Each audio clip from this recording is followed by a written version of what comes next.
Star వి భక్తి టీవీని subscribe చేసుకోండి, లైక్ చేయండి, షేర్ చేయండి. స్టార్ వి భక్తి ఛానల్ ప్రేక్షకులకి నమస్కారం. ఈరోజు మనం సాహితీ సౌరభాలు కార్యక్రమంలో శ్రీమతి సరస్వతి కర్వది గారిని కలుస్తున్నాము. ఆవిడతోటి ముచ్చటించి చాలా విషయాలు తెలుసుకుందాం.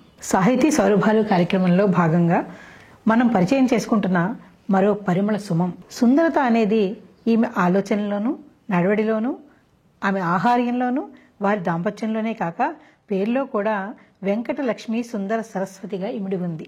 ఈమె మంచాళ వారి వంశంలో పుట్టి చిన్నగా ఎదిగి కర్వది వారింట అడుగుపెట్టి శ్రీ సత్యనారాయణ వరప్రసాద్ గారి మనసు దోచి పెళ్లాడి 2 కుమారులు కనివారికిచ్చి సంసార సాగరాన్ని ఆలవోకగా నడుపుతూ ఇప్పటికీ ఎప్పటికీ వన్నె తగ్గకుండా చూసుకుంటూ సంసారం ఎలా ఉంటే అందంగా ఉంటుందో నేటి యువతకు కూడా తెలిసేలా ఆవిడ రాసిన అనేక కథలు, పుస్తకాలు మనకు చెప్పగానే చెబుతున్నాయి.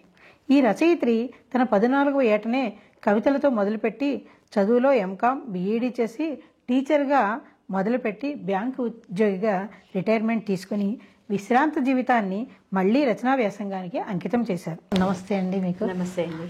మా కార్యక్రమానికి స్వాగతం చెప్తూ ఈరోజు సాహితీ సౌరభాల్లో మీ పుస్తకాలను మేము పరిచయం చేస్తున్నామండి. చాలా సంతోషం. వీటిల్లో మీరు చాలా పుస్తకాలు, చాలా కథలు రాయటం జరిగింది. ఈ కథల్లో ముఖ్యంగా నాకు నచ్చిన ఫస్ట్ పుస్తకం నేను నా వరం. దీని మీద మనం ప్రస్తావిద్దాం. అలాగే, తప్పకుండా. అయితే అసలు నేను నా వరం రాయడానికి మీకు ప్రేరణ ఏంటి? నా వరం. మీ వరం అంతే. అంటే మీ శ్రీవారు సత్యనారాయణ వరప్రసాద్ గారు కాబట్టి మీరు వరం అని ముద్దుగా పిలుచుకుంటున్నారు. అంతే అండి, ముందరి నుంచి అదే అలవాటు. చాలా హృదయంగా కూడా ఉంది వినడానికి. అట్లాగే ఎంత ధైర్యంగా మీరు నేను నా వరం అన్నారు. మీరు అందులో ఎంతో ప్రేమ, లౌక్యము అన్నీ కలగలిపి ఇది నాది అనే హక్కు కూడా కనబడుతోంది. కాబట్టి మీరు రాయటంలో ప్రతి కథ కూడా నిజంగా ప్రతి ఇంట్లో జరిగే సన్నివేశం ఇది. ఈ సన్నివేశాలని ఇంత బాగా రాయొచ్చు అని చెప్పి నాకు చదివినప్పుడు అవును కదా, ఇది ప్రతి ఇంట్లో జరుగుతుంది కదా అనిపించింది.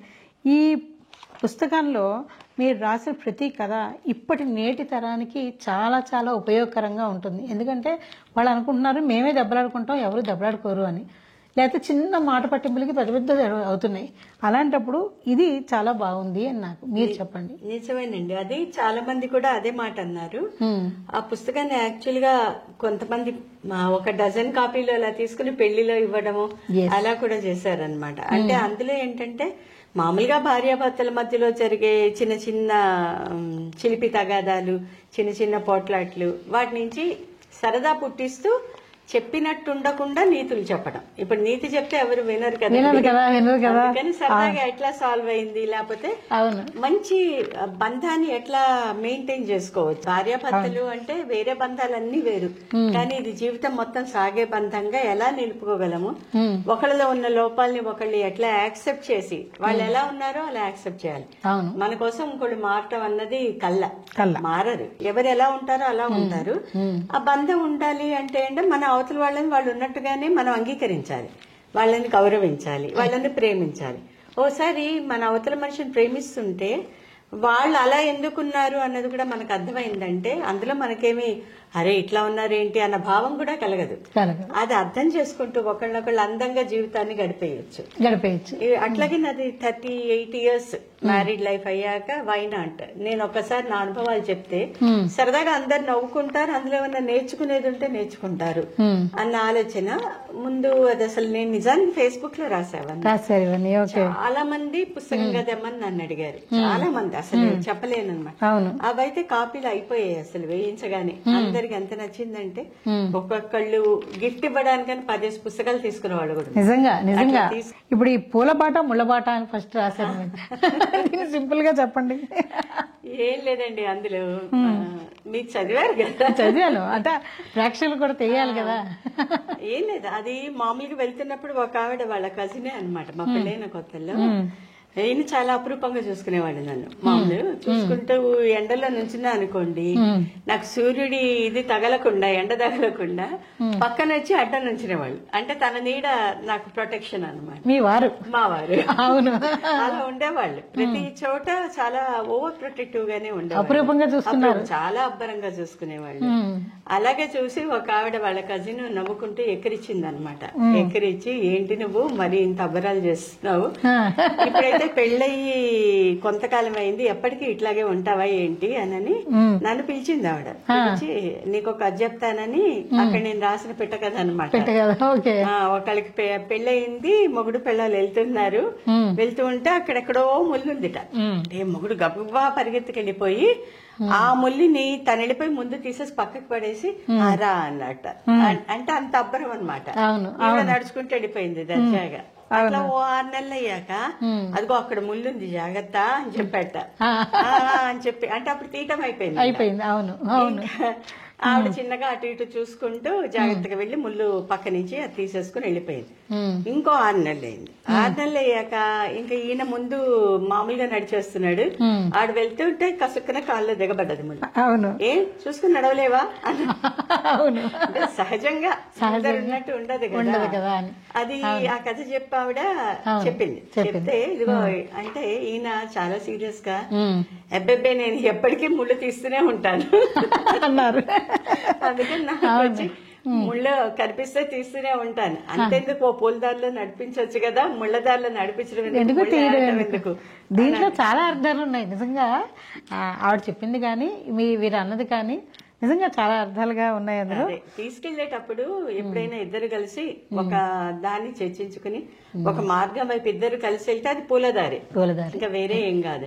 ఒకళ్ళకి నచ్చినట్టుగా ఒకళ్ళు చేస్తూ మళ్ళీ సర్ది చెప్పుకుంటూ ఒకసారి వీళ్ళు కాంప్రమైజ్ అవ్వకపోయినా అది ముళ్ళదారి అవుతుంది. అదెందుకు ఇద్దరం కలిసి పూలదారిలో నడవచ్చు కదా అని. అంతకన్నా అంటే ఆ క్షణాన్ని యాక్సెప్ట్ చేయడం అంతే. అది చేయగలిగాము అంటే నెగ్గినచ్చినట్టే అక్కడికి అవుతుంది.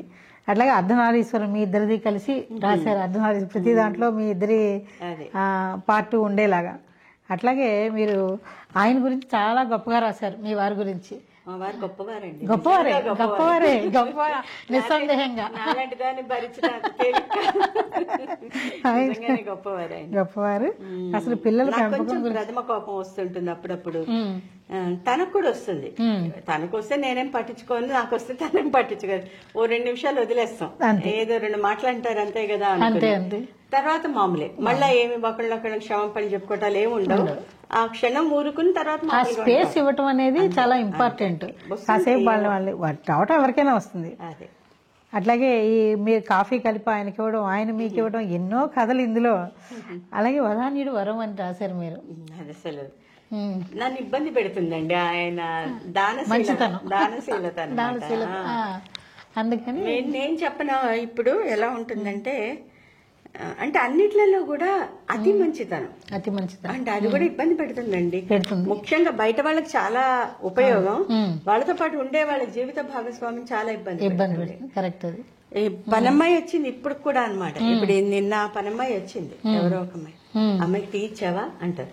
ఎందుకు ఇచ్చే టీని మనం అమ్మాయికి ముందు ఇచ్చి నేను తాగాలి ఫస్ట్, ఎందుకంటే అమ్మాయి పని చేసుకు వెళ్ళిపోతుంది, అమ్మాయి తాకుండా వెళ్ళిపోతుందేమో. అవును, అంటే ఇంటికి వచ్చిన వాళ్ళకి ఇమ్మీడియట్లీ ఏదో ఒకటి అలా. అసలు దానానికైతే ఇంకా అంటే 10 రూపాయలు ఇద్దాం అనుకుంటే చోట ఆయన 100 రూపాయలు ఇస్తారండి. 20 ఇచ్చినా నేనేమి ఫీల్ అవును.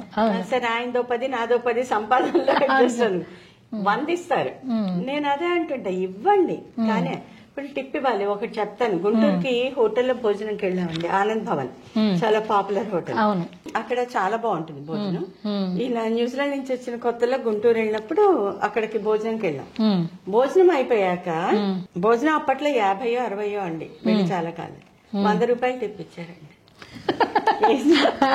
అంటే నేనంటాను, మీరిస్తే నాకేం ఇబ్బంది లేదు, సరే తర్వాత వాళ్ళు ఇవ్వకపోతే వాళ్ళు తిట్టుకుంటారు వాళ్ళని.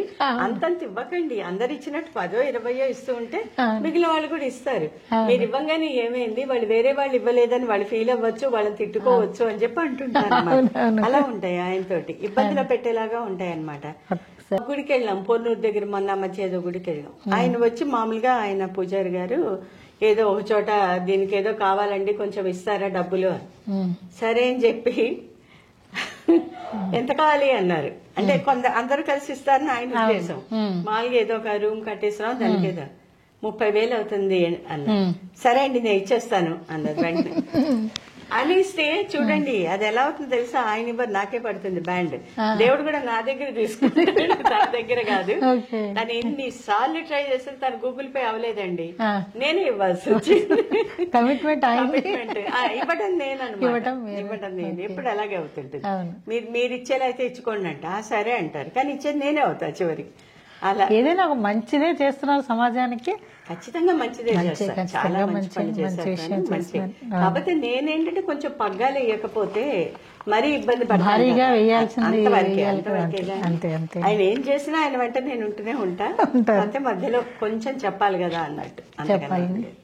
అలాగే స్వర్గం ఎక్కడ ఉన్నది అంటే స్వర్గం ఇక్కడే ఉంది, ఇక్కడే ఉంది అని ప్రతి కథ కూడా చాలా బాగుంది. ఇప్పుడు ఈ చారు ప్రహసనం ఉంది చూసారా, మీరు చెప్పారు, నేను మళ్ళీ చదివాను, మీరు చెప్పండి, ప్రేక్షకులు చూస్తూ ఉంటారు. అది ఏం లేదండి, ఓ రోజు బ్యాంక్ వెళ్లాల్సి వచ్చింది. బ్యాంక్ లో నాకు ఇన్స్పెక్షన్, ఇంట్లో చుట్టాలు, చాలా మంది చుట్టాలు ఉన్నారు. వంట చేయడానికి కూడా నాకు టైం లేకపోయింది. వంట చేయడానికి కూడా టైం లేక ఇంట్లో అందరూ తల ఒక డ్యూటీ తీసుకున్నారు. ఏదో ఒకళ్ళు నేను ముడియాలు వేస్తాను, మా కోడలు నేనేదో చేస్తాను, ఉన్న వాళ్ళందరూ పాపం తల ఒక చేస్తాను. ఈయనేమో నేను చారు పెట్టేస్తా అన్నారు.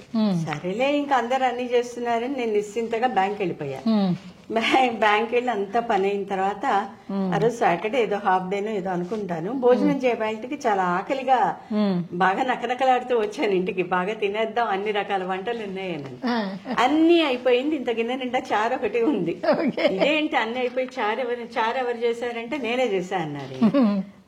సరే అని చెప్పి గిన్నె తీద్దాను కదా, నాకు అల్లం వెల్లుల్లి వాసనే పడదు, బిర్యానీ వాసన వచ్చింది, చారు ఉప్పుని వచ్చింది.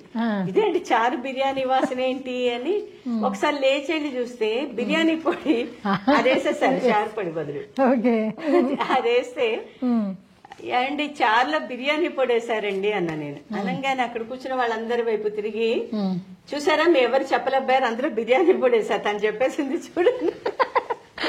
వాళ్ళందరూ నా ఇంకా జాలిగా తినద్దు అని ఇట్లా సైకిల్ చేస్తున్నారు పక్క నుంచి మా అబ్బాయిలు. ఎందుక ఇంత చెప్తున్నారని చూసుకునేసరికి అదనమాట సంగతి, బిర్యానీ చారు అయిపోయింది. ఇంకా సరేలే బాబు, కానీ ఏదో ప్రయత్నం చేశారు అందరికి వండి పెట్టడానికి. అది ఒకసారి గోరింటాకు కాఫీ పొడి వరుసగా పెడతాం గిన్నెల్లో, మామూలు కాఫీ ఫిల్టర్స్ పెడతాం కదండి, ఆడ గోరింటాకు పొడి కూడా ఉందన్నమాట. హెన్న వేసేసిందో ఏదో, అది చూసి డికాషన్ అని చెప్పని ఆ కలర్ ఏదో అనుకుంటే బాబు బతికిచ్చారు, నాకు ఇవ్వద్దు కాఫీ నేనే కలుపుతాను. కానీ బాగా కలుపుతారు కాఫీ. ఇట్లాంటివి అవుతుంటాయి మధ్య మధ్యలో. ఇవన్నీ అండి సరిగమలు ఉండాల్సిందే సంసారంలో, సరిగమలు. అలాగే టీవీ చూడటానికి కూడా ఈవేళ రేపు చాలా మంది ఇలాగే కొట్టుకుంటారు మీరు రాసినట్టే. చాలా చాలా నాకు ఇబ్బంది ఏం లేదు, కూర్చొని చూస్తూ ఉంటే నెక్స్ట్ వచ్చే డైలాగ్ చెప్పేస్తూ ఉంటారు. నెక్స్ట్ డైలాగ్ చెప్పేస్తే ఎలాగే ఇంకా సస్పెన్స్ సినిమా ఏదో హిచ్కాక్ సినిమాలో క్లైమాక్స్ చెప్పేసినట్టు చెప్తూ ఉంటారు, ముందరే చెప్పేస్తారు అనమాట.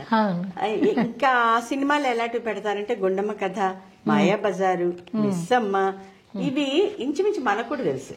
కాకపోతే వాళ్ళ నటన, వాళ్ళు చెప్పే విధానం ఎంజాయ్ చేస్తాం.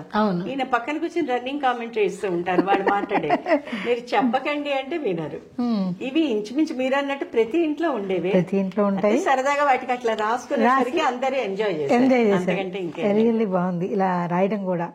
అందులో ఇంకా మీరు ఆయన ఏవేవో పదాలు కూడా అనేసారు అతి చనువు వల్ల.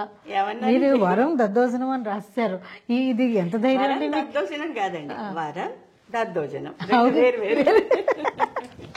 బాగా చెప్పారు, కరెక్ట్ గా. అది ఎవరో ఏదో ట్రైన్ లో ఏదో ఇచ్చారు పాపం వాళ్ళు, ఈయన వెళ్తూ ఉంటే ప్రయాణంలో వాళ్ళు ఏదో పక్క ప్రయాణికులు దద్దోజనం పెట్టారు. తిన్నారు.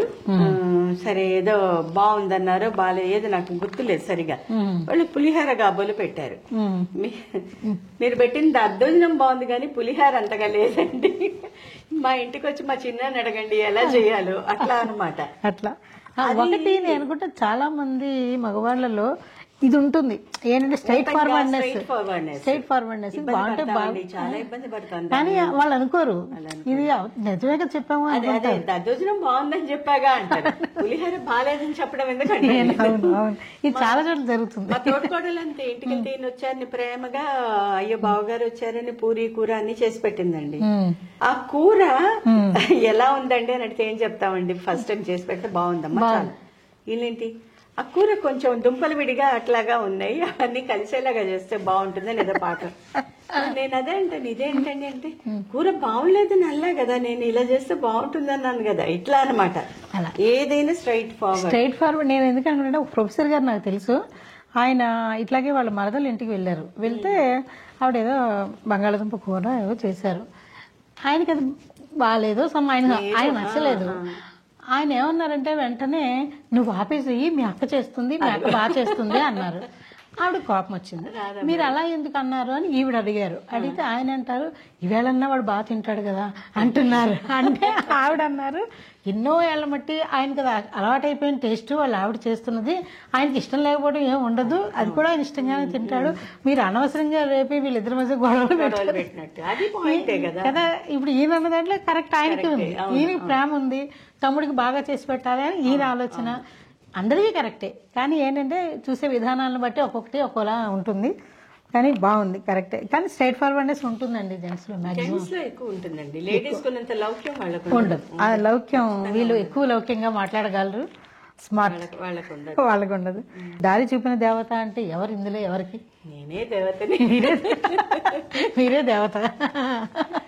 వాళ్ళు ఒప్పుకున్న ఒప్పుకోపోయినా ఇంటికి ఇల్లాలే దేవత. కరెక్టే. ఏం లేదు, చాలా ప్రగల్భాలు పలుకుతారు గాని వెళ్ళేటప్పుడు జీపీఎస్ చూసుకోవడం కూడా రాదు తనకి. పక్కన కూర్చుని ఇక్కడి నుంచి బెంగళూరు వెళ్ళాలనుకోండి, నేను అందులో చూసి మ్యాప్ చెప్తూ ఉండాలి, లెఫ్ట్ రైట్ అని చెప్తుంటే అలా వెళ్తారు. లేకపోతే ఆయనకు తోచింది లెఫ్ట్ కనపడితే తిప్పేద్దామని చూస్తారు. ఇటు ఎందుకంటే ఇక్కడ ఉందిగా లెఫ్ట్ అంటారు. అంటే మీరు ఒక్కళ్ళు కాదు, రోడ్డు మీద వెళ్తుంది, చాలా మంది వెళ్తారు, వాళ్ళు అటు పక్కకి వెళ్ళే అవసరం ఉంటుంది, మనకి లేదు, మనం స్ట్రైట్ వెళ్ళాలి. అది చెప్తే తప్ప తన ఇష్టం అనమాట. లెఫ్ట్ కనపడితే లెఫ్ట్ తిప్పమంటావా అంటారు, రైట్ తిప్పమంటావా అంటారు. నేను కన్ఫ్యూజ్ ఏదో ఒకటి చెప్పేస్తాను. అందుకని ఎక్కడికి వెళ్ళినా గానీ జీపీఎస్ చూపించకపోతే చాలా కష్టం. పక్కన కూర్చొని నేను చెప్తుండాలి. మీరు జీవితాన్ని చూపించారు, ఇంకేమిటి జీపీఎస్ అంతసేపు. ఆ విషయంలో మా ఇద్దరికి ఏకాభిప్రాయం రాదులేండి. నేను జీపీఎస్ అంటే నేను జీపీఎస్ అనుకుంటా. అది అందుకే భార్యాభర్తలు అవుతారు. అదే ఇంకొకటి అండి, విదేశీ లిప్స్టిక్ మీరు ఇందాక అన్నారే ఆయనకి దానగుణం ఎక్కువ అని, ఇందులో కూడా కనబడుతుంది. విదేశీ లిప్స్టిక్ కథలో మీరు రాసింది ఒకటి తీసుకొచ్చి ఇలా నీకు ఇచ్చాను కదా అంటారు, అందరికీ అన్ని పంచి పెట్టేసేసి. అవును. చివరికి ఎప్పుడో మా ఇంట్లో పనిచేసిన అమ్మాయి వాళ్ళ అమ్మాయికి కూడా గౌన్లు తీసుకొస్తారు, గౌన్లు తీసుకొచ్చి ఆ అమ్మాయికి ఇస్తారు. మా అబ్బాయి వాళ్ళ ఇంట్లో పనిచేసే అమ్మాయి వాళ్ళ అమ్మాయికి గౌన్లు తీసుకొస్తారు. ఇక మన వాళ్ళకి చెప్పే పనిలే, కోడలికి ఒక సూట్ కేసు, కొడుకులకి తెస్తారు, అన్ని తెస్తారు. నాకేం తీసుకొచ్చారండి అని అడిగితే నాకు లిప్స్టిక్ కూడా అలవాట్లేదు నిజానికి, ఎప్పుడో తప్ప అరుదు వేసుకొని, ఇదిగో నీకోసం లిప్స్టిక్ తెచ్చా అని చూపించారు. అందరికి అందించి ఇంత లిప్స్టిక్ తీసుకొచ్చి ఇది ఇచ్చారట. బహుశా అది ఎవరికి తెచ్చారో మర్చిపోయి ఉంటారు, అందుకని నాకు అది మీకే తెచ్చుంటారు. నాకు అలవాట్లేదు తెలిసింది కావటం. అట్లాగే పిల్లల పెంపకం విషయంలో కూడా మీరిద్దరు కూడా చాలా శ్రద్ధ వహించారు. ఆ విషయంలో అది చెప్పాల్సిన విషయమే. నిజంగా అండి, ఆ విషయంలో చాలా నాకు ఫ్రీ హ్యాండ్ ఇచ్చారని చెప్పి అనుకోవాలి. దీనికి ఇద్దరు అబ్బాయిలండి, పెద్ద అబ్బాయి అనూష్ కదండి, చిన్నవాడు ప్రణయ్, ఇద్దరు అబ్బాయిలు. వాళ్ళు ఏంటంటే ఈయనకి వాళ్ళ నాన్నగారంటే భయం, మా వారికి వాళ్ళ నాన్నగారంటే చాలా భయం. ఆయన పెద్ద ఫ్యామిలీ అవటం వల్ల కానీ ఏదైనా కానీ చాలా స్ట్రిక్ట్ డిసిప్లినేరియన్ అనమాట. కొంచెం అటు ఇటు అయినా సహించేవాళ్ళు గారు. సో ఈయనకేంటి కోరిక అంటే తన పిల్లలకి తనంటే భయం ఉండకూడదు, తన దగ్గర స్వేచ్ఛగా ఉండాలి, ఆడుకోవాలి. మరి డిసిప్లిన్ ఎలా వస్తుంది? అయితే నేనన్నాను, అయితే నేను ఆ పాటు చూసుకుంటా, మీరు ఆడుకోండి పిల్లలతో, ఎవరో ఒకళ్ళ భయం లేకపోతే పిల్లలు పెరగరు. సరే అనేసరి. తర్వాత ఏంటి, మళ్ళీ నేను ఇంకోటి చెప్పా, నేను అరుస్తున్నప్పుడు మీరు మాట్లాడకూడదు, నేను అరుస్తుంటే మీరు దగ్గరికి పిలిచారనుకోండి ఇంకా వాళ్ళకి భయం ఉండదు. మీరు అరుస్తుంటే నేను పిలిచినా అంతే. అందుకని నాకు వదిలేసేయండి, నేను కోపడప్పుడు మీరేమాత్రం ఇంటర్ఫియర్ అవ్వద్దని చెప్పారు. ఒప్పుకున్నారు. కానీ ఎప్పుడన్నా అరుస్తుంటే మనకు వెలువెళ్ళాడిపోతారు. పిల్లల్ని అరుస్తుంది బాధ వెనక నుంచి ఇట్లా ఇట్లా సైకిల్ చేస్తుంటారు. నేనేం పట్టించుకోకుండా వాళ్ళు ఎంత ఏం అరవాలో అరిచేశాక తర్వాత ఏంటి చిన్న అరవటం, వాడి చిన్న పిల్లలు అది ఇదంటే మరి మీరే కదా అన్నారు, నేనేం అరవనన్నారు. మనం చెప్పేప్పుడు చెప్పకపోతే వాళ్ళకి ఎట్లా తెలుస్తుంది అని అయిన తర్వాత మటుకు ఇప్పుడు మా పిల్లలు ఏదన్నా అంటే ఏదన్నా వాళ్ళంటే నాదేం లేదురా, మేమే పెంచింది మిమ్మల్ని, నాదేం లేదు, ఆవిడే చూసుకుంది, ఎవరన్నా మీ పిల్లల్ని బాగా పెంచారు, నాదేం లేదండి, అదంతా చిన్ననే చూసుకుంది, నాకేం సంబంధం లేదు అట్లా చెప్పేస్తారు. ఎంత బాధపడ్డా ఆ ఒప్పందాన్ని ఎప్పుడు మేరలేదు. పిల్లల్ని అరిచేప్పుడు మటుకు తను ఇంటర్ఫీర్ అయ్యేవాళ్ళు కాదు. ఇంకా వాళ్ళు కూడా ఒకరితో ఒకళ్ళని అరిస్తే రెండో వాళ్ళ దగ్గరికి వెళ్ళబోతుంటే వాడు చెప్పేవాడు, మా అనుష్ పెద్దవాడు చెప్పేవాడు, వద్దురా అమ్మేమంటే నాన్న అదే అంటారు, ఇంక అడిగినా వేస్ట్, ఒప్పుకోరు, ఒకే మాట మీద ఉంటామన్న విషయం వాళ్ళకి అర్థమైంది. అందువల్ల వాళ్ళు ఇంకా ఒకళ్ళు కాదంటే కాదన్నట్టే అన్నట్టు ఆ ఇదిలో వచ్చారన్నమాట. మీ ఇద్దరు ఒక మాట మీద ఉండటం వల్ల పిల్లలు కూడా కంట్రోల్ గా ఉన్నారు. ఇప్పుడు నేను చాలా చోట్ల గమనించింది, ఎవరిని తప్పు పట్టడం కాదు. ఇప్పుడు ఏదో ఐస్ క్రీమ్ కావాలి అన్నారు అనుకోండి, వాడికి ఏ గొంతు నొప్పి ఉంటే అమ్మొద్దు అంటుంది. నాన్న దగ్గర పరిగెత్తి నాన్న ఐస్ క్రీమ్ కొనిపెట్టమంటే కొనిపెట్టేస్తారు. అవును. ఇప్పుడు అమ్మ కాదంటే నాన్న కొనిపెడుతుంది, నాన్న కాదంటే అమ్మ. ఇట్లా ఉంటే వాళ్ళకి ఒక అలవాటు గానీ ఒక భయం గానీ ఉండదు కదా. అది మటుకు మేమిద్దరం చాలా పర్ఫెక్ట్ అండర్స్టాండింగ్ తో ఒకళ్ళు కాదు అంటే కాదు, అవును అంటే అవును, అంతే అట్లాగే ఉన్నాము. అలాగే వాళ్ళు కూడా నేర్చుకున్నారు, పిల్లలు కూడా ఎలా ఉండాలి అనేది. మా అనుష్ అంటుంటాడు, నువ్వు పెంచినట్టు పెంచాలమ్మా నా కొడుకుని నేను అని మధ్య మధ్యలో అంటూ ఉంటాడు. అంతకన్నా రివార్డ్ ఏ ఉంది, ఎందుకంటే ఏం కావాలండి, వాళ్ళు రియలైజ్ అయ్యారు మీరు కరెక్ట్ అని. కరెక్ట్ విషయం అది. వాడు ఒక పెద్ద స్కూల్లో రాయమంటే ఒక కవిత కూడా రాశాడు. ఆ కవితలో అంతా రాసుకుంటూ వచ్చి మా అమ్మ అట్లాంటి, మా అమ్మ ఇంత అమ్మాయి మదర్ అని రాసి చివరి అక్కడ రాశాడు, నాకు అంత గుర్తు లేదు, but remember there is a line you can never cross it అన్న అర్థం వచ్చేలాగా. ఏం చేయి అన్ని ఒప్పుకుంటుంది, కానీ ఒక లైన్ ఒక హద్దు ఉంటుంది, హద్దు దాటడానికి మాట కుదరదు. అది వాడు రాశాడు. ఎప్పుడో వాడు 7th క్లాస్ లో ఉండగా రాశాడు. అప్పటికే అర్థం చేసుకున్నాడు, వాడికి అర్థమైంది. అట్లాగే మీరు కుటుంబము, ఉమ్మడి కుటుంబం గురించి కూడా కొంచెం చర్చించారు ఇందులో. మీ ఉమ్మడి కుటుంబం అప్పట్లో ఎలా ఉండేది అనేది, మీరు మీ పెళ్ళైన కొత్తలో మీరు వెళ్ళినప్పుడు వాళ్ళందరూ మిమ్మల్ని టెస్ట్ చేసినవి, టీచ్ చేసినవి అని, అది మీరు చాలా బాగా చెప్పారు. ఒక్కసారి ఉమ్మడి కుటుంబాల గురించి మాట్లాడదాం. మా అత్తగారు, మామగారు, మా మామగారి మేనత్త ఒక ఆవిడ, పెద్ద ఆవిడ బాగా, మా మామగారి తండ్రి, నేను వెళ్లేసరికి కుటుంబంలో అనమాట. తర్వాత వీళ్ళు మొత్తం 4 అన్నదమ్ములు, 2 అక్క చెల్లెళ్ళు. పెద్ద ఆడపడిచి పెళ్ళైపోయింది అనుకోండి అప్పటికే. మిగిలిన వాళ్ళందరూ కాక వీళ్ళ బాబాయ్ పిల్లలు ఒక 2 అనమాట. ఇంకేదో కజిన్ వాళ్ళ పిల్లలు ఒకళ్ళిద్దరు. వీళ్ళందరూ ఖచ్చితంగా ఉండేవాళ్ళు ఇంట్లో. ఇంకా అదొక పెద్ద ఆవరణ అండి, గుంటూరులో సాయిబాబా గుడి, చంద్రమౌళి నగర్ అనేది మా పెద్దత్త గారిది అనమాట. వాళ్ళ ఇంట్లోనే గుడి ఉంది. అదొక పెద్ద సంస్థానమే. వచ్చేవాళ్ళు పోయేవాళ్ళు అందరూ రావటము, అక్కడ కలిసి భోజనాలు చేయటము. అది కూడా రాశాను నేను. ఒక మూల ఇంత పెద్ద గోతం ఉండేది. ఆ గోతం చూసి నేను బియ్యం, ఇంతమంది ఉన్నారు కదా ఇంట్లో బియ్యం బస్తా అనుకున్నా. అది వడియాలు. అదేంటే తీసుకొచ్చి కుక్కర్ నిండా వడియాలు తెచ్చి వేయిస్తుండేవాళ్ళు. అన్ని వేయిస్తే కానీ సరిపోదు. తిన్నది ఏంటి అన్నది కాదండి, ప్రతి మెతుకు ఎంత ఆపిష్గా తినేవాళ్ళం అందరం కలిసి కూర్చుని. అంతమందికి చేయటం కూడా మా అత్తగారు పాపం మహానుభావురాలు, ఆవిడ తలుచుకోవాలండి.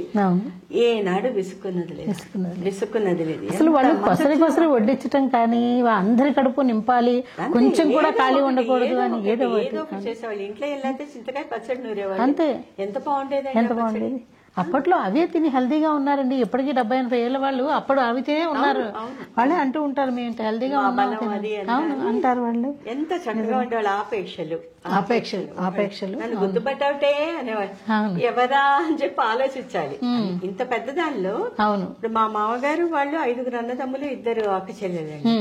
ఆ అన్నదమ్ములందరికీ పెళ్లిళ్ళు అయిపోతాయి కదా, వాళ్ళందరికీ పిల్లలు అలా ఉంటారు కదా. అట్లాగే ఇటుపక్క వాళ్ళ అక్క చెల్లెళ్ళ పిల్లలు, ఇటుపక్క మా అత్తగారి వైపు వాళ్ళు మళ్ళా వాళ్ళ 4 అక్క చెల్లెళ్ళు, మళ్ళా అన్నదమ్ములు 3 ఏమో, వాళ్ళందరి పిల్లలు. ఇంత మందిలో నన్ను గుర్తుపట్టావంటే నేనేం చెప్తారు.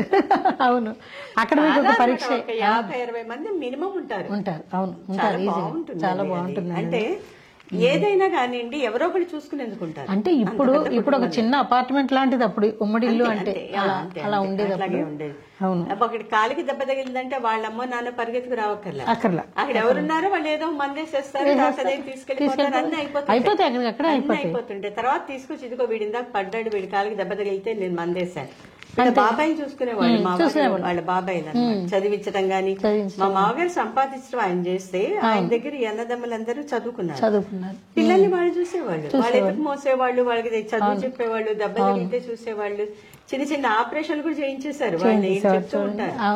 అదే ఉమ్మడి కుటుంబం గొప్పదనం, అదే అండి, చాలా గొప్పదనం అండి. ఇప్పుడు మనుషుల కోసం వెతుక్కుంటున్నారు ప్రతి ఒక్కళ్ళు కూడా, కేర్ టేకర్స్ అని, వీళ్ళని వాళ్ళని. అప్పుడు ఇవన్నీ లేవు, ఇన్ని పోస్టులు లేవు. As a matter of duty వాళ్ళు పర్ఫెక్ట్ గా చేయాలని చేస్తారు.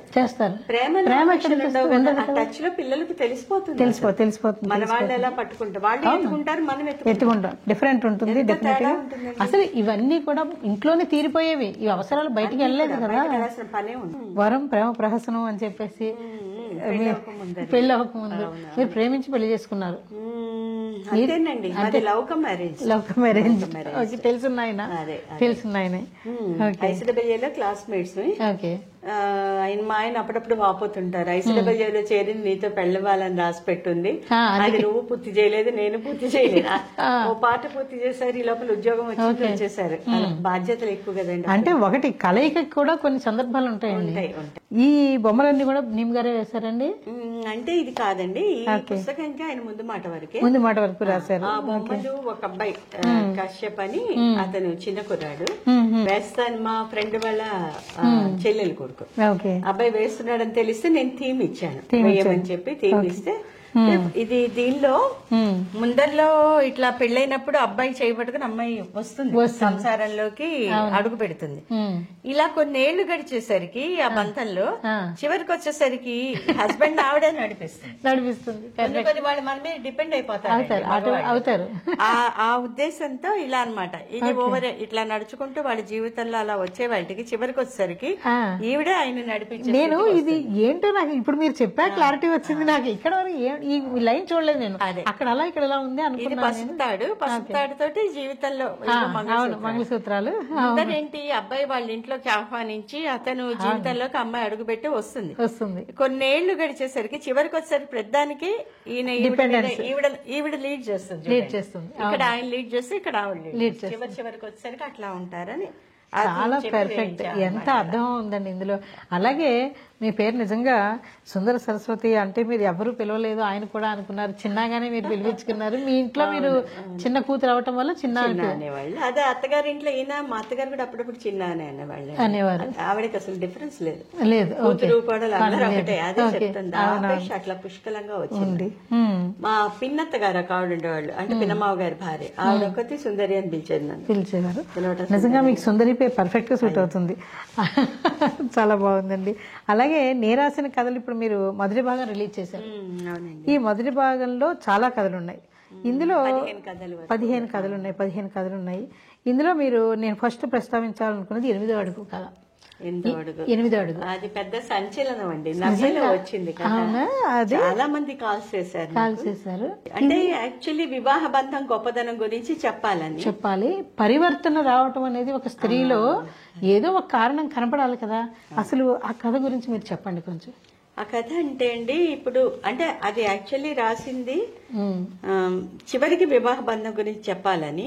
కానీ ఈ రోజుల్లో ఎలాంటి సిల్లీ రీజన్స్, అసలు కారణాలే కావు, వాటికి భర్తలో ఉన్న లోపం అది చాలా పెద్దదిగా చూసేసి వదిలేసేసేద్దాం భర్తని, వివాహం నుంచి ఆ బంధం నుంచి బయటకు వచ్చేసేద్దాం, ఇంకోళ్ళని ఎవరినన్నా కట్టేసుకుందాం, ఇంకోళ్ళని పెళ్లి చేసుకుందాం.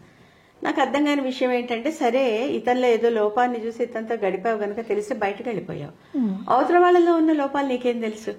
వదిలేసుకుని వెళ్ళిపోయి ఇంకొకరితో జీవితం గడపాలనేంత పెద్ద నిర్ణయం తీసుకునే ముందు అవతల వాళ్ళ గురించి కూడా నువ్వు తెలుసుకోవాలి.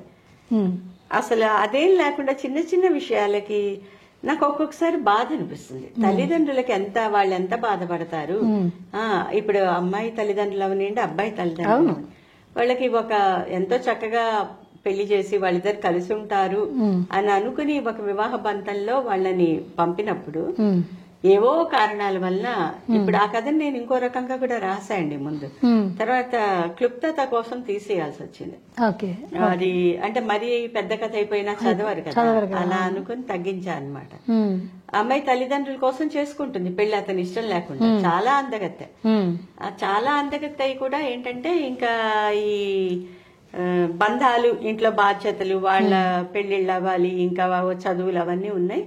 వాళ్ళంతటా వాళ్ళు వచ్చేసేసి అమ్మాయిని అడిగి చేసుకోవటం, హస్బెండ్ అన్న దీనికి చేసుకుంటుంది కానీ అదేదో ఉద్ధరించాను అతన్ని, నేను పెళ్లి చేసుకుని అన్నట్లుంటుంది ఆ పని అనమాట. ఇంకా అందులో ప్రతిదీ లోపమే. మొగుడు మాట్లాడితే మోటుగా ఉంది, మొగుడు ఏదో ఇంకా ప్రతిదీ అనమాట. గురక పెడతాడు, అబ్బాయి ఏంటి గురక పెట్టడం, అది నచ్చదు. అసలు ప్రతి దానిలో లోపమే కదా, నచ్చినప్పుడు ప్రతిదీ అంతే కదండి, ఏం చేసినా అంతే లోపంగానే ఉంటుంది. అలాంటి పరిస్థితుల్లో అమ్మాయి ఉద్యోగస్తురాలు, ఆఫీసులో ఒకతను ఉంటాడు. అతను చాలా అందగాడు, అతను చక్కగా మాట్లాడతాడు. అందులో అతని గురించి ఆమెకు ముందు తెలియదు గాని అతనికి అలా మాట్లాడటం అవసరం, బుట్టలో వేసుకోవాలి అమ్మాయిని అంటే అలా మాట్లాడాలి. అందుకని చెప్పి అతను చాలా బయటకు వచ్చినప్పుడు చూడండి, అసలు వాళ్ళ స్వతసిద్ధ స్వభావం వేరే ఉంటుంది. బయట you will present your best partner. అట్లా వచ్చేసేసి చాలా చక్కగా మీరు మాట్లాడితే ఎంత అందంగా ఉందో, మీరు మాట్లాడితే కోయిల పూసినట్టుంది, బుట్టలో పడిపోతారు కదా. ఇప్పటి పిల్లలు చిన్న పిల్లలు, ఇంకా తెలివైన వాళ్ళు ఉన్నారు, తెలివి తక్కువ వాళ్ళు కూడా ఉన్నారు. నన్ను క్షమించాలి ఈ మాట అన్నందుకు. చాలా మంది ఆడపిల్లలు కళల లోకాల్లో విహరిస్తూ ఉంటారు. వాళ్ళని ఎవరన్నా నువ్వు అందంగా ఉన్నావన్నా, నువ్వు చాలా ఇదన్నా, వాళ్ళు నమ్మేస్తారు పాపం. అందుకే తెలివి తక్కువ అంటున్నా, అంతకన్నా ఏం లేదు. నమ్మి ఆ పొగిడిన వాళ్ళు నిజంగా నన్ను పొగుడుతున్నారు, ఇట్లాంటి వాళ్ళతో నా లైఫ్ అయితే ఎంత బాగుంటుంది అనుకుంటారు. అట్లా ఆ కళ్ళతో చూస్తున్నప్పుడు రాజుని చూసిన కళ్ళతో మొగుడిని చూసినట్టు సామెతే ఉంది కదా. భర్తలో అన్ని లోపాలే కనపడతాయి. అలా అన్ని లోపాలని చూసుకొని ఈవిడ అసలు అవతల వాడి గురించి ఏం తెలియదు. ఒకసారి నేను ఎందుకు ఇట్లా ఇవన్నీ అనుభవిస్తూ పడుండాలి, నేను అతను ఎందుకు పెళ్లి చేసుకోకూడదు అని ఒక థాట్ వస్తుంది. ఆ థాట్ రాగానే వెంటనే అతను సీట్ దగ్గరికి వెళ్ళి మాట్లాడదాం అని వెళ్తాను. ఆ అబ్బాయి ఉండడు, ఈవిడ అదృష్టము ఉండడు. ఉంటే ఇంకా వేరు కథ మారేది. లేకపోవటం వల్ల వాళ్ళ ఇంటికి వెళ్తుంది. వాళ్ళ ఇంటికి వెళ్ళి ఏదో వంకన వెళ్దాం అనేసరికి ఎవరో కావిడ ఉంటుంది, సామాన్యంగా ఉంటుంది, ఇంట్లో పనులు చేస్తూ ఉంటుంది. సరే వెళ్ళి మోహన్ ఉన్నాడంటుంది, కూర్చోమంటుంది, కాఫీ ఇస్తుంది, తాగుతుంది. సరే కాఫీ బాగుంది, ఇంకో కప్పు అడుగుదామా, అదే ఇదా ఈ మెంటాలిటీ అంతా కొంచెం ఏదో దాని గురించి అయిపోయాక, లేరా అంటే ఉన్నాడు లోపల పనిలో ఉన్నాడు అంటుంది. ఆహా అంటే చూస్తుంటే కొంతసేపు మళ్ళీ నవ్వులు వినపడతాయి. ఇంకా రాలేదురా, నవ్వులు వినిపిస్తే ఇదేంటి ఎవరున్నారు అని అనుకుని అప్పుడు అనుమానం వచ్చి, మోహన్ కి పెళ్ళయిందా అంట. అయింది. ఓ లోపల ఉన్నది వాళ్ళ ఆవిడ కాదండి. కాదా అంటే కాదు అంటే అదేంటి అండి, నేనే వాళ్ళ ఆవిడ. వాళ్ళ ఆవిడ లోపల ఉన్నది ఎవరో నాకేం తెలుసు, రోజుకొకళ్ళు వస్తుంటారు, ఒక్కోసారి రోజుకి 2 వస్తుంటారు, నాకు అనవసరం, నువ్వెట్లా భరిస్తున్నావు. నాకు ఆయనంటే పిచ్చి ప్రేమ, నాది వివాహ బంధం, ఆ బంధంలో నాకు ఆయనంటే చాలా ప్రేమ ఉంది. ఈ వచ్చే వాళ్ళందరికి ఏ పేరు పెడతారో నువ్వే పెట్టుకో, నాకు గౌరవ స్థానం ఉంది. ఆయన భార్య అంటే నేనే. ఇవాళ వస్తారు, రేపు వెళ్తారు, వాళ్ళందరి గురించి నేను ఎందుకు పట్టించుకుంటాను. ఆయన ఎప్పటికన్నా మాట్లాడని అనుకుంటున్నాను, నాకు ఆయన అంటే పిచ్చి ప్రేమ ఉంది.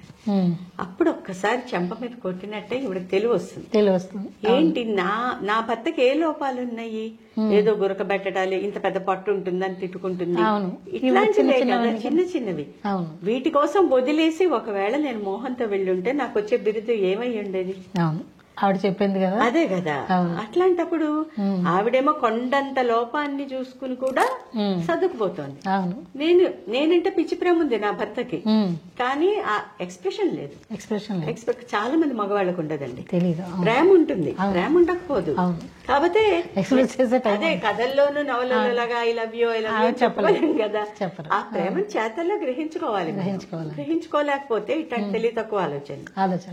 అది కొద్దిలో నేను వేసిన 7 అడుగుల్ని కాదనుకుని 8వ అడుగు వేయబోయాను. ఒకవేళ వేసి ఉంటే నాకేం పేరు వచ్చేది అన్న పశ్చాత్తాపంతో వెనక్కి తిరిగి మళ్ళా భర్త దగ్గరికి వెళ్తుంది అనమాట. గబగబా ఇంటికి వెళ్ళాలని తహతహల. ఇది చాలా మందిని గమనించాక కొంతమంది అయినా ఏదో ఒక రకంగా ఆలోచిస్తారు. నిజంగా ఇది సమాజంలో ఇప్పుడు ఉన్న పరిస్థితుల్లో అవసరమైనది అని నాకు అనిపించింది. ప్రతి వాళ్ళు చదవాలి, అసలు చదివితే కూడా తెలుస్తుంది వాళ్ళకి అసలు మనం ఏం చేస్తున్నాము, ఇది ఏది కరెక్ట్ అనేది. మనం ఏది జస్టిస్ చేయలేం, కానీ దేనికి ఇదే అని చెప్పలేము, కానీ ఆలోచించేలాగా ఈ కథ ఉంది. అందులో ఆలోచించగలిగితే అది పర్పస్ సర్వ్ అయినట్లే అండి, అంతే కదండి. అలాగే ఇందులో సుపుత్రికా ప్రాప్తిరస్తు అన్నారు. ఎందుకని అంటే ఇది కూడా అంటే నావి కొంచెం సమాజాన్ని గమనించి రాసినవే, ఊహాలోకాల నుంచి వచ్చిన పాత్రలు కావు. గమనిస్తే ఈ రోజుల్లో ఏమవుతుందంటే కారణాలు ఏవైనా కానివ్వండి, సమాజం ఒకప్పుడు ఆడపిల్లల్ని చాలా అణిచేశారు. కట్నాలు నచ్చలేదు, పొడుగుంది, నల్లగా ఉంది, చదువుకోలేదు, ఎన్నో వంకలు. ఆ వార కట్నం ఎక్కువ ఇస్తే చేసుకోవటాలు. ఆ తర్వాత ఇంటికి వెళ్ళాక ఆవిడ తనిల్లు అనే ఆ భావన కూడా రానియకుండా ఆరళ్లు పెట్టడాలు, కొన్నిసార్లు అమ్మాయిలు ఆత్మహత్యలు చేసుకోవటాలు, కొన్నిసార్లు అత్తగారులు హత్యలు చేయటాలు, ఇవన్నీ జరిగాయి ఒకప్పుడు. మనందరం కూడా చూసాం.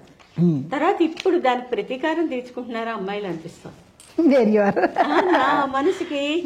ఇప్పుడేంటండి అబ్బాయిలకి వంకలు, జీతం నా జీతం ₹1,00,000, అబ్బాయి కనీసం 2.5 అయితే నేను ఎందుకు చేసుకోవాలి? సరే చేసుకున్నారు ఇద్దరు, 2 లక్షలు 2 లక్షలు. నువ్వెంత సంపాదిస్తున్నావో నేను ఎంత సంపాదిస్తున్నా, నేను నీకెందుకు లొంగి ఉండాలి? నువ్వు ఆ పని చేయి, నేను ఈ పని చేస్తా, నువ్వు వచ్చి నేను ఇచ్చేస్తా. ఇలా ప్రతిదానికి సరే ఇన్నాళ్ళు మగపిల్లల తల్లిదండ్రులతో కోడళ్ళు కాపురం కలటం ఉండటం జరిగింది. ఇప్పుడు కొంతమంది మా పేరెంట్స్ తో నేను ఉంటాను, నీకు కావాలంటే నువ్వు వచ్చి నా దగ్గర ఉండు. నేను చూసానండి అలాంటి వాళ్ళు ఉన్నారు. మా పేరెంట్స్ తో నువ్వురా, నేనే ఎందుకు మీ ఇంటికి రావాలి అనేవాళ్ళు ఉన్నారు. అంత కాకపోయినా మళ్ళీ అత్తగారిని చూసుకోవటం, అమ్మని చూసుకోవటం అనే విషయంకి వస్తే డెఫినెట్ గా అమ్మ మీద ప్రేమ ఎక్కువ ఆడపిల్లలకి, అమ్మనే చూసుకుంటారు. సహజంగా అమ్మ మీద ప్రేమ ఉంటుంది, అమ్మని చూసుకోవడం అన్నది ఎవరికైనా ఉంటుంది. అట్ ద సేమ్ టైం అత్తగారికి కూడా ఆరోగ్యం బాగుండలేదు. అలాంటప్పుడు నాకు ఎందుకో అనిపించిందండి ఒకసారి, అప్పుడు ఎవరికి చూసుకుంటారు ఈ ఆడపిల్లలు? ఇప్పుడు అమ్మ అమ్మ అమ్మ, నువ్వు మీ అమ్మని చూసుకో, నేను మా అమ్మని చూసుకుంటా, అంతవరకు కూడా ఒప్పుకుంటాను, తప్పలేదు. ఆవిడకి బాలే ఇవిడికి బాలేదు అనుకోండి, ఒకవేళ నువ్వు మీ అమ్మని చూసుకో, నేను మా అమ్మని. కానీ ఈ మగపిల్లలు ఎలా ఉన్నారంటే ముందు పోయి అత్తగారిని చూసి అత్తగారికి బాగుందా లేదా ఆవిడకి అన్ని చూసుకుని ఆ తర్వాత అమ్మ దగ్గరికి వస్తున్నారు. అంటే ఇక్కడ ముందు వాళ్ళు భార్యను ప్రశాంతం చేసుకోవాలి కదా, వాళ్ళ లైఫ్ ప్రశాంతంగా సాగిపోవాలి అంటే తప్పదు. ఇందులో మనం ఎవరిని ఏమి అంటానికి ఉన్నట్టు నాకు అనిపించదు. ఆలోచిస్తూ ఉంటే మారిపోతుంది సమాజం, సమాజము వీళ్ళు ఆలోచన సరళి పూర్తిగా మారిపోయింది. ఇప్పుడు మనం ఈ అబ్బాయిని కాదు నువ్వు వెనక్కి వచ్చా అని చెప్పలేము, చెబితే వాడి సంసారం సుఖంగా ఉండదు.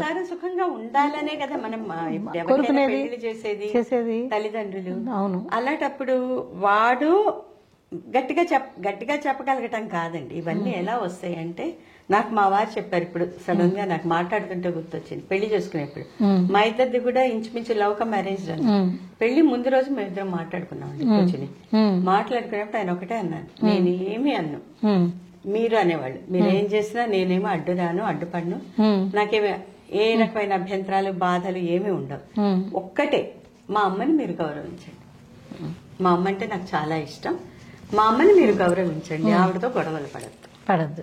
ఇదొక్కటే అడిగారు ఆయన. నేను కూడా అదే అన్నాను, మా అమ్మ ఎలా చూసుకుంటానో మా అమ్మని మీ అమ్మని కూడా అంతే చూసుకుంటాను. ఇదొకటే మా ఇద్దరి మధ్య, వేరే అండర్స్టాండింగ్ ఏమీ లేదు. అసలు దీంట్లో సర్వం అయిపోయి ఒక్క మాటలో కమిట్మెంట్స్.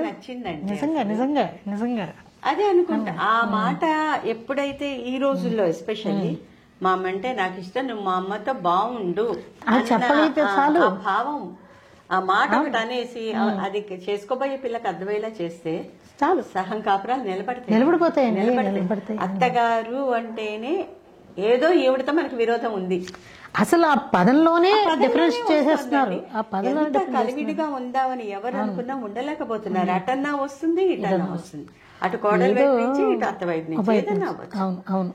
అట్లాగే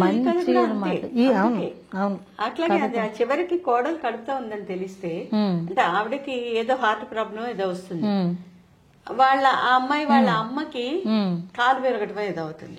ఈ అమ్మాయి మామూలుగా ముందర ఈవిడకి హార్ట్ ప్రాబ్లం వచ్చిందని తెలిసినప్పుడు భర్త అంటాడు, అంటే కొడుకు అంటాడు, అసలు ముందు మామూలుగా ఉన్న ఆవిడకి ఉన్నట్టుండి ఏదో అయితే భర్త తీసుకుపోతాడు హాస్పిటల్ కి. వాళ్ళు చిన్న ప్రాబ్లం అనుకున్నదల్లా లేదు ఇప్పటికిప్పుడు ఆపరేషన్ చేయాలి అంటారు హార్ట్ కి. అప్పుడు ఈయన కంగారు వచ్చి కొడుకు ఫోన్ చేస్తాడు. ఫోన్ చేస్తే ఆ కొడుకు పెద్ద ఎగ్జిక్యూటివ్ పొజిషన్ లో ఉంటాడు. అప్పటికప్పుడు రాలేని పరిస్థితి. నాన్న నేను సుచిని తన భార్యను పంపిస్తాను. అప్పుడు ఈ అత్తగా చాలా ఓపెన్ గా, అబ్బా అమ్మాయి అయితే ఏంటి నువ్వైతే ఏంట్రా పర్వాలేదు, నాన్నకి ధైర్యంగా ఉంటుంది ఎవరో వాళ్ళు ఉంటే అంటే ఆపరేషన్ అయ్యే వాటికల్లా సుచి అక్కడ ఉంటుంది అంటాడు. కానీ ఉండదు. ఏమైంది అంటే అమ్మాయికి తలనొప్పి వచ్చింది, ఏదో బాగాలేదు, అందువల్ల రాలేదు. కొంచెం బాధపడుతుంది. సరే అంత తలనొప్పిగా వస్తే ఏమొస్తుంది లేండి పాపం అంటుంది భర్తతో. ఆవిడ అంతరాత్మ ఎక్కిరిస్తుంది, ఎవరికి నచ్చ చెప్తున్నావు నువ్వు, నీ మొగుడికా నీ మనసుకా అని క్వశ్చన్ చేస్తుంది. అయిపోతుంది. తర్వాత ఆవిడకి హార్ట్ అటాక్ అని తెలియదు అసలు. ఇట్లా లేస్తే నీరసం కూర్చుంటే నీరసం అన్నట్లు ఉంటుంది. ఆయన చాలా జాగ్రత్తగా చూసుకుంటుంటాడు. ఆయన గురించి అయ్యో చిక్కిపోతున్నారు నీవిడ వరి అవుతుంటుంది. ఉన్నట్టుండి ఒక రోజు కొడుకు వస్తాడు. వచ్చేసేసి అమ్మాయి ఇంకా చూడంగానే కన్నీళ్లు పెట్టుకుంటాడు. ఏంటమ్మా ఎట్లా ఉన్నావు అంటాడు. అంత అయితే సరే శుచికి ఒంట్లో బాగాలేదమ్మా లేకపోతే వచ్చేసేది అది ఇది అంటాడు. సరే ఏంట్రా ఇప్పుడు అంటే అప్పుడు చెప్పేది ఏంటో తెలుసా, వాళ్ళమ్మ బాత్రూమ్ లో కాలు జారిపడింది, ఉండలేక ఒకటే ఏడుస్తుంది నా భార్య, అందుకు పంపించాను. తీసుకుని వచ్చాడు. వెంట తీసుకుని వచ్చి అక్కడ అత్తగారిని పెద్ద డాక్టర్ కి చూపించి అంతా వాడి ఫ్రెండే అన్నమాట. అంతా అయిన తర్వాత మళ్ళీ ఇక్కడికి వచ్చాడు. నీ వెంట పిల్ల రాలేదా అంటుంది. రాలేదు, వాళ్ళమ్మ కొంచెం సహాయం అవసరం అంటే వాళ్ళ అన్న వదిన ఉన్నారనుకో చూసుకునేందుకు, అయినా కూతురుగా బాధ్యత కదా చూసుకోవాలి కదా, అందుకని అక్కడ ఉంది, నేను వచ్చాను. అయ్యో అయితే చూడలేమా సుచిని, ఎందుకమ్మా వస్తుందిలే వెళ్లే లోపల తనకన్నీ మంచి చెడు తెలుసు, మిమ్మల్ని చూసే వెనక్కి వస్తుంది, తను వచ్చేటప్పుడు మీరు వచ్చేయండి అక్కడ ఉండండి కొన్నాళ్ళు మేము చూసుకుంటాం పొడుగ్గా చెప్పాడు. పొడుగ్గా అప్పుడు మొగుడు పెళ్ళాలిద్దరు ఒకళ్ళు మొహాలు ఒకళ్ళు చూసుకుంటారు. ఎందుకు లేదా చూద్దాంలే ఇంకొంచెం కోలుకున్నాక వస్తాయంటే హార్ట్ అటాక్ కదా ఇప్పుడే కదలకూడదు అట్లా అంటే, ఓహో నాకు వచ్చింది హార్ట్ అటాక్ కాబోలని ఆవిడ అప్పుడు అనుకుంటుంది, తెలియని కూడా తెలియదు పాపం. తర్వాత అమ్మాయి వస్తుంది. అమ్మాయి వచ్చి చెప్తుంది, అత్తయ్య అప్పుడే వద్దాం అనుకున్నాను, అమ్మకి బాగాలేదు అది ఇదని అని చెప్పి పదండి వెళ్ళిపోదాం అంటుంది. అంటే అప్పుడు లేదులేమ్మా కోలుకున్నాక వస్తామని చెప్పి హస్బెండ్ అంటాడు. అదే అనుకుంటు నా మనసులో మాట ఆయనకు తెలియకుండా ఉంటుందా, ఇద్దరం ఒకటే కదా. అప్పుడు అమ్మాయి ఇంకా అత్తయ్య మీకు శుభవార్త అంటుంది. అనగానే ఏంటి అనగానే ఈవిడకి వెలుగుతుంది, 3 ఏళ్ళు అయింది ఇంకా ఏం చెప్పలేదు న్యూస్. అంతేనా అదేనా అంటే అవునంటూ దీవించమని చెప్పి అక్షంతలు తీసుకొచ్చేస్తుంది. అప్పుడు మొగుడు పెళ్ళాలి ఇద్దరు కలిసి సుపుత్రిక ప్రాప్తిరస్తు అని దీవిస్తారు. అవును, అది వరకు దీవెనేంటి సుపుత్ర ప్రాప్తిరస్తు. అవును, వీళ్ళేంటంటే అమ్మాయిలే నయం, అబ్బాయిలు పుట్టి ఉన్నా ఏం చెయ్యలేరు, నిన్ను కూడా చూసుకోవడానికి నీ కూతురు కావాలి అని. అది ఆ అమ్మాయికి హింట్ ఏంటంటే నీకు కూడా కూతురు ఉంటే నేను రేపు చూసుకుంటా, కొడుకుని కన్నావంటే మాగదే నీకు కూడా పడుతుంది అని చెప్పగానే చెప్పారు. చెప్పడం అందుకని సుపుత్రిక ప్రాప్తిరస్తు ఆ దీవెన అన్నమాట. దానికి కూడా ప్రైజ్ వచ్చింది. నేటి దీవెన అని పెట్టమన్నారు వాళ్ళు. అప్పుడు నేటి దీవెన అని పెట్టగానే నాకు ఇదే నచ్చింది, ఇదే బాగుంది, ఇదే బాగుంది. ప్రాప్తిరస్తు అందుకని అలాగే మీరు ఒక ఫేడ్ అయిపోయినటువంటి యాక్టర్ గురించి పట్టుచీర రాశారు మంజుష అని. అది నిజంగా అండి కళ్ళమ నీళ్ళు వచ్చి చదువుతున్నప్పుడు రాసేప్పుడు కూడా నేను కూడా చాలా అవును బాధ అనిపించింది, చాలా బాధ. ఇప్పుడు నిజంగా ఉన్నారు ఇలాంటి వాళ్ళు, నేను చూశాను, నేను కూడా చూశానండి. చాలా మంది సావిత్రి గురించి అనుకున్నారు, కానీ సావిత్రి షేడ్స్ కనిపించి ఉండొచ్చు, రంగస్థల అన్నారు మీరు రంగస్థలనే రాశారు, షేడ్స్ ఉన్నాయి అందులో మీరు అన్నట్టు. మీరు నేమ్ అది మార్చారు, కానీ ఇలాంటి వాళ్ళు ఉన్నారు, నేను చూశాను, నాకు కూడా తారసపడ్డారు కొంతమంది. అలా మంజుష కథ కొంచెం చెప్పండి. మంజుష కథ అది సావిత్రి కథ అనుకోవచ్చు, అందరు అన్నాక నాకు అనిపించింది, నేను ముందు అలా అని రాయలేదు, అలా అని రాయలేదు. కానీ అప్పుడు చాలా వెలుగు వెలిగిన తార, అప్పటికి సినిమాలు లేవు, రంగస్థలం మీద ఆవిడ చింతామణి క్యారెక్టర్, సత్యభామ, ద్రౌపది ఇలాంటి మంచి మంచి క్యారెక్టర్స్ వేస్తే ఆమె నటన్ని చూడటం కోసం వెర్రెక్కిపోయేవాళ్ళు జనం. అలా ఉండేవాళ్ళు. పెద్ద పెద్ద జమీందారులు, రాజ కుటుంబీకులు కూడా వచ్చి ఆవిడ నాటకాలను చూసేవాళ్ళు. చూసి అసలు ఎంత ఆరాధనా భావం అంటే ఆవిడ ఒకసారి అలా చూస్తే చాలు, ఒక మాట మాట్లాడితే చాలు, అంత తప్పించిపోయేవాళ్ళు. కాలక్రమేణా సినిమాలు వచ్చేసి రంగస్థలాన్ని ఆ ప్లేస్ ని తీసేసినప్పుడు వీళ్ళందరూ మరుగున పడిపోయారు. ఇంకా ఆవిడ కూడా అలానే అంత ఆ వెలుగు వెలిగినప్పుడే ఒక జమీందారు గారు ఆవిడకి 5,000 పెట్టి పట్టు చీర ఇచ్చారు. అప్పట్లో అంటే రంగస్థల నాటకాలు బాగా ఉన్న రోజుల్లో. ఇప్పుడు 1,00,000-2 లక్షలు తేలిగ్గా ఈజీగా ఉంటుంది. బంగారపు జరీ చీర చీర నేయించి ఇచ్చారు. ఆ చీర సరే ఆవిడ వాళ్ళ మీద అభిమానంతో, ఆయన మీద అభిమానంతో చాలా అపురూపంగా ఉంచుకుంటుంది ఆ చీర ఒక్కటి. అవును. కాలక్రమేణా ఆ మధ్యలో ఏంటంటే అప్పుడు ఆవిడ వెలుగుతున్నప్పుడు వాళ్ళ షాప్ ఓపెనింగ్స్ కి దీనికి అన్నిటికీ పిలుస్తుండేవాళ్ళు. అలాగే షాప్ ఓపెనింగ్ కి వెళ్ళింది ఆవిడ. అప్పుడు ఫోటో తీయించుకున్నాడు ఆయన. ఆ ఫోటోని తన తరం అయిపోయి కొడుకు తరంలో కూడా షాప్ లో అట్లా పెట్టి ఉంచుతాడు. కొడుకు తీసేద్దాం అంటే వద్దొద్దు, ఆవిడ చెయ్యి చల్లని చెయ్యి, ఆ చేత్తో మన షాప్ ఓపెన్ చేసింది, ఇప్పటి వరకు మనం బద్దిల్లుతున్నాము, నువ్వు అట్లా చెయ్యొద్దంటే కొడుకు కూడా రోజు వచ్చి దండం పెట్టుకున్నట్టు ఒకసారి తల ఉంచుతుంటాడు ఆ ఫోటో ముందు. తర్వాత ఒక రోజు ఆయన షాప్ తెరిచేసరికి ఒక ఆవిడ 60 ఏళ్ల వయసు అట్లా ఉన్న ఆవిడ ఆ షాప్ ముందు నిలబడి ఉంటుంది ఎదురుగా. ఆ చేతిలో ఏదో పట్టుకుని ఉంటుంది. ఇటు ఇట్లా చూస్తుంటే ఆహా మన షాప్ గిరాకీ అని ఇటని గ్రహించేస్తాడు. వ్యాపారస్తులకి తెలిసిపోతుంది కదా. లోపలికి రాబోతూ పక్క షాప్ అతను వచ్చేసరికి ఆవిడ ఆగిపోతుంది అనమాట. ఆగిపోయి అతను వెళ్ళాక వస్తుంది. వచ్చి ఇతని దగ్గరికి వచ్చి, అయ్యా మీరు ఇట్లా తాకట్టు పెట్టుకుని డబ్బులు ఇస్తారట కదా అంటే, అవునంటే నా దగ్గర ఒక చీర ఉందంట. చీరే తాకట్టు పెట్టుకోవడం ఏంటి అని. కానీ బయటకు తీస్తే ఆ చీరను చూడగానే మతిపోతుంది. అది పట్టు చీర, మొత్తం బంగారం జరీ ముద్ద. అది చూడంగానే ఇది తాకట్టు పెట్టుకుని ఇవ్వండి అంటే, ఎంత ఇస్తారంటే 5,000 ఇస్తాడు. 10,000 కావాలంటే 5,000 అయితే ఇస్తా అంటే సరే అంటుంది. 5,000. ఆవిడ స్థితి అంత దయనీయంగా మారిపోయింది. పూట గడవని స్థితి. ఇంకోళ్ళని అడగటం అలవాట్లేదు. పెట్టే చెయ్యే గాని అడుకునే చెయ్యి కాదు, అడిగే చెయ్యి కాదది. అట్లాంటి పరిస్థితిలో ఆవిడ ఎంతో కొంత దీని మీదే తను బతకాలి. ఇంకా మిగిలింది అది ఒకటే ఆవిడ దగ్గర.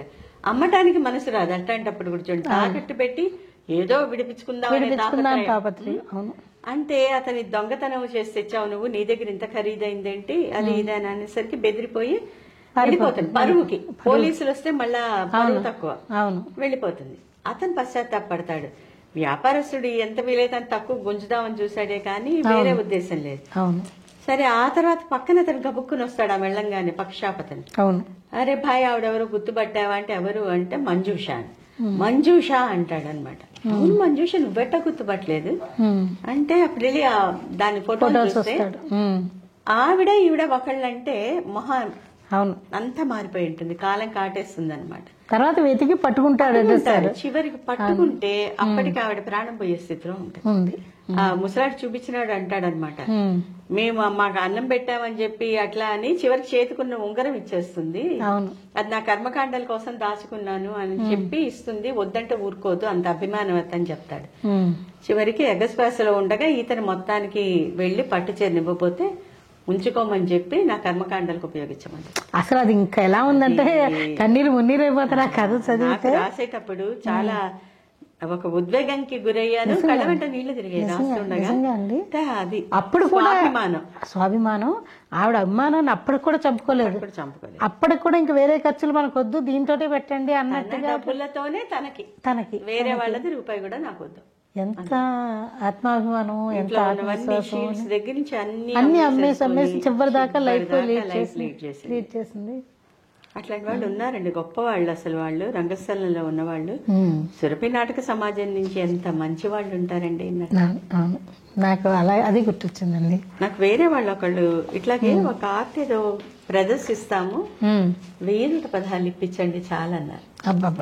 నాకైతే ఆ రోజు గొప్పగా ఉన్నవాళ్ళు అలా మాట్లాడితే కూడా తెలియకపోయాను. మామూలుగా డబ్బులు ఇచ్చి మీరేం చేయొద్దండి, ఉంచుకోండి డబ్బులు అని చెప్పించి వచ్చేట వాళ్ళ గురించి ఆలోచిస్తుంటే అంత గొప్ప కళాకారులు ఒక్క 1000 రూపాయలు ఇప్పించండి ప్రదర్శన ఇస్తాం వచ్చి అన్నారంటే అసలు చాలా వాళ్ళకి ఇక్కడ 2 రకాలండి. ఒకటి వాళ్ళకి అవకాశం రావడం లేదు, వాళ్ళ కళ్ళను ప్రదర్శించడానికి. వాళ్ళకి 1000 రూపాయల కంటే ఎదుటి వారి కళ్ళల్లో ఆనందము, ఆ చప్పట్లు చూసి చాలా కాలం అయిపోయింది. వాళ్ళకి అదే కదా ఊపిరి. ఈ విధంగా 2 రకాలు. వాళ్ళకి ఆర్థిక పరిస్థితి బాగుండకపోవచ్చు, సేమ్ టైం ఇది కూడా ఆర్థిక పరిస్థితి అది మీరు అన్నది కూడా కరెక్టే. బతికించేది ఒక కళాకారుని చెప్పట్లేదు. అంతే అండి, దానికి కోసమే వాళ్ళని చేస్తూ ఉంటారు. ఇలాగ మీరు ఎన్నో కథలు చాలా బాగా రాశారండి. వీటన్నిటిని కూడా చదవాల్సినవే. అట్లాగే మీరు భారతీయంలో అది కొంచెం చర్చిద్దాం దాని మీద. అలాగే. మీరు భారతీయం అని చెప్పేసి కౌముదీలో రాస్తూ ఉన్నారు. అవును. అది దాని గురించి క్లుప్తంగా చెప్పండి. భారతీయం అంటే ఇది ఇంచుమించు ఒక శతాబ్దంలో జరిగిన కథ అండి. ఒక ఏడాది 2 ఏళ్ళు కాదు. ఇది రాయడానికి నేను చాలా కష్టపడ్డా నిజానికి. ఎందుకంటే భారతదేశంలో 1930 నుంచి 2020 వరకు జరిగిన కథ. ప్రీ ఇండిపెండెన్స్ ఇరా నుంచి. అలా అని ఈ కథలో ఏంటంటే ఒక కథ కాదు, ఒక చరిత్ర కాదు, రెండు కలిపి రాశారు. ఈ కథతో పాటు చరిత్ర నడుస్తుంది. ఇండిపెండెన్స్ వస్తుంది, పంచవర్ష ప్రణాళికలు వస్తాయి, ముందు స్వాతంత్ర సమరం ఉంటుంది, ఆ తర్వాత దేశం చివరికి కరోనా వచ్చినప్పుడు ఎదుర్కోవడానికి చేసిన పోరాటం ఉంటుంది, అన్ని ఉంటాయి. అయితే దీన్ని ఆసక్తికరంగా ఉంచడానికని ఒక కథను తీసుకుని కథతో పాటు దాన్ని కలగలిపి కలనేత అనమాట. అది కథా చరిత్ర కలనేత. అది కౌముది కిరణ్ ప్రభ గారికి ఈ సందర్భంగా కృతజ్ఞతలు. ఆయన తన మ్యాగజైన్ లో వేస్తూ ఉన్నారు. అది సీరియల్ గా వస్తుంది, ఫిబ్రవరి నుంచి వస్తుంది. మొదట్లో అంత అందరికి ఈ కథ గురించి తెలియలేదు, కానీ రాను చాలా మంది ఆదరిస్తున్నారు. నాకు విడిగా ఫోన్లు చేసి దాని గురించి ఇప్పుడు అక్కడ కామెంట్ పెట్టాలంటే లాగిన్ అయ్యి పెట్టడం అలాంటిది అయితే ప్రొసీజర్. అందుకని చాలా మంది అక్కడ కామెంట్ పెట్టకుండా నాకు పర్సనల్ గా ఫోన్ చేసి చెప్తున్నారు అనమాట. నాయకి పేరు భారతి. అది భారతదేశం గురించి రాస్తున్నారు. భారతీయతని ప్రతిబింబించే ఒక పాత్ర. అందుకని ఆమె పేరు కూడా భారతి అని పెట్టాను. చాలా బాగుంది. నాకే రాసినప్పుడు చాలా కష్టపడి 6 నెలలు రీసెర్చ్ చేయాల్సి వచ్చింది. ఎందుకంటే ఒక సంఘటన ఆ చరిత్రలో వాళ్ళదేదో తీసుకుని ఆ టైంకి ఆ క్యారెక్టర్లను తేవాలంటే వీళ్ళ వయసు ఎంత ఉండాలి, వీళ్ళ రిలేషన్స్, ఇట్లా చాలా క్యారెక్టర్స్ ఉంటాయి. అన్ని కలుపుకుని రాయడానికి టైం పట్టింది. కానీ నాకు చాలా తృప్తినిచ్చింది అది రాయటం అనమాట. చాలా బాగుంది. నేను చదివారా? చాలా చాలా బాగా అనిపించింది నాకు. అప్పటి పరిస్థితుల్ని అర్థం పడుతున్నట్టు, సామాజిక పరిస్థితులు, కుటుంబాలు ఎలా ఉన్నాయి, ఇవన్నీ కూడా మీరు చిత్రీకరించి రాసినట్టుగా అనిపించింది. అట్లాగే ఇప్పుడు మీ లేటెస్ట్ నవలు ఇంకేవో వస్తున్నాయి అన్నారండి? కాల్పనిక చారిత్రక నవల అద్వితీయ. కృష్ణదేవరాయలు గారికి 2 భార్యలు చాలా పాపులర్. 3వ భార్య ఉంది, తుక్కమాంబ అంటారు. ఆవిడ గురించి ఆధారాలు లేవు చారిత్రకంగా, అంతో ఇంతో ఉన్నాయి, కానీ మొత్తం ఆవిడ చరిత్ర గురించి లేదు. కొంతమంది గజపతి గారి కుమార్తె ఆయన్ని ఈయన జయించినప్పుడు రాజీ కోసమని ఇచ్చి పెళ్లి చేశాడు అని అంటారు. ఆవిడ కాదు ఇంకొక ఆవిడ అంటారు. రకరకాల ఉన్నాయన్నమాట. అయితే నేను అది తీసుకుని ఆధారంగా అక్కడి నుంచి ఒక అభిమానవత అయిన ఆడది భర్త అలా తన్ని పెళ్లి చేసుకున్నాడు అని తెలిసింది. ఆ తర్వాత ఏం చేస్తుంది ఆవిడ, ఎలా ఉంటుంది, అది ఊహ. అట్లా తీసుకుని రాశాను అనమాట. ఇంకొకటేమో కామి కానివాడు మోక్ష కామి కాడు అని చెప్పి ఇంకొక నవల, అది రాబోతుంది, ప్రచురణ అవబోతుంది. అదేంటంటే విచ్చలవిడిగా తిరిగే ఒక మగవాడు, ముందు ఎవరు పడితే వాళ్ళు విచక్షణ లేకుండా అలా ఉన్నవాడు జీవితంలో కొంచెం ముందరికి వెళ్ళిన దగ్గర నుంచి పెళ్లి చేసుకోవాల్సి వస్తుంది. పెళ్లి చేసుకున్నాక కూడా ఇంకొక అమ్మాయిని ఇష్టపడతాడు. అయినా ఆ అమ్మాయి కూడా చాలా యోగ్యురాలు అనమాట. వీళ్ళిద్దరి వల్ల లైఫ్ లో ఎలా మారుతాడు, చివరికి అతను మోక్షకామ ఎట్లా అవుతాడు, అట్లా దాని గురించి ఒకటి అనమాట. ఇంకొకటి ఇప్పుడు మొదలు పెడుతున్నాను, అదే ఇప్పుడు మారుతున్న పెళ్లి అనే వ్యవస్థ లేకుండా పోతుంది. లివింగ్ టుగెదర్, డింక్, ఇంకా ఏంటో షుగర్ డాడీ, అన్ని రకరకాలు వింటాను. అవన్నీ కలిపి ఒకటి రాద్దామని చెప్పాను. అదొకటి మొదలు పెడతాం. కొత్త పేర్లు అసలు మనం డేటింగ్ అని వచ్చినప్పుడే డిక్షనరీలో అది ఏమిటో బాబు అని వెతికితే కొత్త వర్డ్ లాగా అనిపించింది. పెళ్ళెందుకు మన ఈ మధ్య ఏవో టీవీలో ప్రోగ్రాములు చూస్తుంటాం, నన్నేంటి నీలాగా ఒక్కడితోనే ఉండమంటావా అని తల్లిని కూతురు అడుగుతుంది. దురదృష్టకరం, ఇట్లాంటి చాలా దురదృష్టకరం. సమాజం ఎటుపోతుందో అర్థం కావట్లేదండి. మనం సంస్కరించలేకపోవచ్చు, కానీ బాధపడుతున్నాం, చాలా బాధపడుతున్నాం అండి. మారిపోతుంది ఇంకా వెస్ట్రన్ దీనికి ఎంతో దూరం లేదేమో. లేదు అసలు ఎప్పటికన్నా తెలుసుకుంటారా అని నాకు అలా అనిపిస్తుంది. అదే చాలా అన్ని ఎలా అయిపోతుందంటే మరుగున పడిపోతూ ఉన్నాయి, ఒక్కొక్కటి మళ్ళీ వెనక్కి రావటం అనేది ఉంటుందా అసలు? ఒకటేంటంటే ఈ రోజుల్లో సంస్కృతిని అపహాస్యం చేయటం గొప్ప అనుకుంటున్నారు. కరెక్ట్. అది దాని వల్ల వస్తున్న మార్పులు ఇవి. మన సంస్కృతి ఎప్పుడు స్వధర్మం మనం పాటించాలి, పరధర్మో భయావహ అని కృష్ణుడే చెప్పాడు మనకి గీతాచార్య. ఇప్పుడు పిల్లలకు గీత తెలీదు, గీత చెప్పిన వాళ్ళే తెలియదు, అసలు ఎవరు ఏమీ తెలియదు. కొన్ని రోజుల క్రితం అనుకుంటూ ఉండేవాళ్ళం ఏమనంటే మళ్ళీ హిస్టరీ రిపీట్స్ తిరుగుతుంది అని. కానీ లోపలికి వెళ్ళిపోతున్న కొద్దీ నాకు ఏమనిపిస్తుంది అంటే కూరికిపోతున్నాం, అసలు వెనకది ఇంక రాదు, ఎప్పటికీ రాదు అన్నట్టుగా అనిపిస్తోంది. మనం ఊరికే ఇలా ఉండేదిట అని చెప్పుకోవటమే తప్ప హిస్టరీస్ లో చూసినట్టుగా ఇక అదంతా తిరిగి వస్తుంది అనేది కనిపించట్లేదండి. చాలా దూరంగా ఉంది అది విషయం. మార్పుని స్వాగతించాలి, అనుమానం లేదు. అవును, కానీ ఎటు పోతోంది ఆ మార్పు, ఎటు దారి తీస్తోంది అది చూసి మీతో చాలా చాలా ముచ్చటించాము. ఇంకా ముందు కూడా ఇంకోసారి మనం కలిసి తప్పకుండా విషయాలు మాట్లాడుకుందామండి. అనేక నమస్కారాలు మీకు. చాలా సంతోషం కలుసుకోవడం, మళ్ళీ తప్పకుండా కలుద్దామండి. స్టార్ వి భక్తి టీవీ వాళ్ళు చాలా చాలా మంచి మంచి ప్రోగ్రామ్స్ చేస్తున్నారండి. మీ అందరు ఈ ప్రోగ్రాంలను చూసి ఛానల్ ని సపోర్ట్ చేయండి. మరిన్ని మంచి మంచి వీడియోల కోసం స్టార్ వి భక్తి టీవీని తిలకించండి.